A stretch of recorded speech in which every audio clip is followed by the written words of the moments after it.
দেনটা হলো মারিফতের দেন। সুবহানাল্লাহ বলে। আজকে তো শরীয়তের বাজার গরম, শরীয়তের বাজার গরম। তা আমি কি শরীয়তের মুখালেফ? না, আমি শরীয়তের মুখালেফ না, আমি শরীয়তের খাদিম। শরীয়তের পক্ষে কাজ করতে পারলে আমি নিজেকে গর্ববোধ করি, আমি নিজেকে নিয়ে। তাহলে শরীয়তের পাশাপাশি মাথায় রাখবেন তরিকত আছে, ঠিক কিনা? এই মিরান শাহ হুজুর যেমন শরীয়তের পীর ছিল, মিরান শাহ হুজুর তরিকতের পীর ছিল। আর আমার গাউসুল আজমের এই হাদিসের ব্যাখ্যায় আমি জানিছি যে আমার মিরান শাহ হুজুর শুধু শরীয়ত তরিকত না, মারিফতেরও পীর ছিল, ঠিক কিনা বলেন? কিভাবে?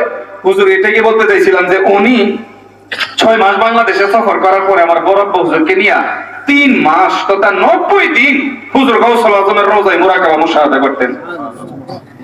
চিন্তা করেন, এমন বড় আল্লাহর বলি এই প্রত্যন্ত অঞ্চলে নদীর পারে, অথচ আমরা চিনি না, জানি না। আলহামদুলিল্লাহ ভাইজান, এখানে লাখো মানুষের সমাগম হয়। ইনশাআল্লাহ আমি আপনাকে আনবো এবং আগামী তারিখ যদি করতে পারি আমার জানালাম ভাই আপনাকে জানাবে। লাখো মানুষ হয় ভাইজান, আপনি বক্তব্য দিবেন। আপনার বক্তব্য, আপনার আলোচনা আমার ভালো লাগছে। আমার আব্বা আলেমদেরকে পছন্দ করতেন, আমার খুব ভালো লাগছে। এবং আমি মনে করব যে আগামীতে মাহফিল করলে আগামীতে আমাদের কিবরিয়া ভাই থাকবো, অবশ্যই এটা আমি দাবি করি। কেন? আমার কিবরিয়া ভাই আমার ব্রাহ্মণবাড়িয়ার গর্ব, ঠিক কিনা বলেন? যে আলোচনা করেছে আমার ভালো লাগছে, ঠিক কিনা কথা বলেন? প্রয়োজনে কিবরিয়া ভাইয়ের সাথে চিটাগং হইলে আরেকজন যদি ভাইজান বক্তব্য ভালো এই আলেম আনতে পারে, আমরা এটাও দেখবো, ঠিক কিনা কোন? প্রয়োজনে ভাইজানের কাছে আমরা দায়িত্ব দিব, দুনো আলেমে কি গাড়ি দিয়ে আসবে, কথা বলেন, ঠিক কিনা? কোরআনের তাফসীর, কোরআনের আলোচনা, আজকে যেগুলো কথা বলছে এগুলো যদি আমরা আমল করতে পারি তাহলে আমাদের জীবনে আর কিছু লাগবে না। আমরা শুনি, আমল করি না। আমার মিরান শাহ হুজুর দেখেন, কেন বলছিলাম যে 3টা মাস 90টা দিন আমার গাউসুল আজমের দরবারে মুরাকাবা মুশাহাদা করেছেন। সাথে আমার বড় হুজুর কিনা যাইতেন, কইতে হুজুর এই যে কইরা রইছি, খাওয়ান নাই, ভাত নাই, রুটি নাই, কিচ্ছু নাই।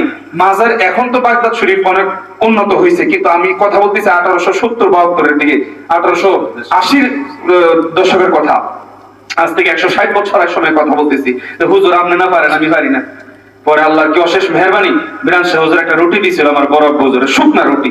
হুজুর এমন এক রুটি দিয়েছেন, এত শক্ত পুরা রুটি, না কুস্তো আছে, না মাছ আছে, না ডাইল আছে, না পানি আছে, কিচ্ছু নাই। মিরান শাহ হুজুর কইছেন ইডি খাও। খাইছে, হুজুর আলহামদুলিল্লাহ। বরাবর কইছে হুজুর এত শক্ত রুটি খাইলাম, এক একটা রুটির মধ্যে এক একটা ফ্লেভার, এক একটা গ্রান পাইছি। কেমন? হুজুর প্রথম খাইছি মাংসের গোশতের স্বাদ পাইছি, সুবহানাল্লাহ। পরে খাইছি হুজুর মাছের স্বাদ পাই। হুজুর পানি নাই, কিন্তু শেষে রুটির টুকরা যখন খাইছি হুজুর আমার যে প্রাণীর তৃষ্ণা ছিল এটাও দূরে সরে গেছে। কেমন আল্লাহর বলি দেখেন। হুজুর এখানে তো কেউ নেই, এই মাজারের ভিতরে তো কেউ নেই, আপনি আমি ছাড়া। কে দিছে? তুমি যখন আমার কাছে চাইছো, আমি মুরাকাবা মুশাহাদার মধ্যে আমি গাউসুল আজমকে বলেছি, সুবহানাল্লাহ বলেন, যে আমার কাছে আমার মুরিদ চাই, আর আমি আপনার কাছে চাইছি।